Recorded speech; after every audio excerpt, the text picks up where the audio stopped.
આજની વાર્તા. આરવ નામનો એક છોકરો હતો અને દરેક સ્કૂલની અંદર રિઝલ્ટનો માહોલ હોય છે અને એ આરવ પણ રિઝલ્ટ લેવા જાય છે. આરવનું રિઝલ્ટ આવે છે અને એકદમ ચકાચક રિઝલ્ટ હોય. બધા જ સબ્જેક્ટમાં લગભગ 95+ હોય, કોકમાં 90+, પણ એક ગણિત એવું હોય કે જેની અંદર 60+ લાવે. આરવ બહુ ઉદાસ થઈ જાય.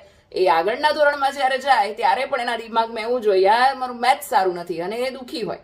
તો એના શિક્ષકે એને બોલાવ્યો કે અહીંયા એક સરસ મજાનો કોરો કાગળ હતો, એની અંદર કાળું ટપકું બતાવ્યું અને કીધું કે આ શું છે?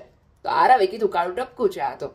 સાહેબ કહે કે આખો કાગળ કોરો છે, સફેદ મજાનો હોય, તને નથી દેખાતો, કાળું ટપકું દેખાય છે. એવી રીતે તારી નબળાઈ જે છે એની ઉપર જ તું ધ્યાન આપી અને દુઃખી થાય છે. એ તારી જે સબળાઈ જે છે, તારી શક્તિઓ જે છે એને વાપર કે જેથી કરીને તારો વીક સબ્જેક્ટ પણ સ્ટ્રોંગ બને. હતાશ શું કામ એમ થાશે? અને આરવનું રિઝલ્ટ જે છે એ નેક્સ્ટ યર ચકાચક આવ્યું, મેથ્સમાં પણ 90+.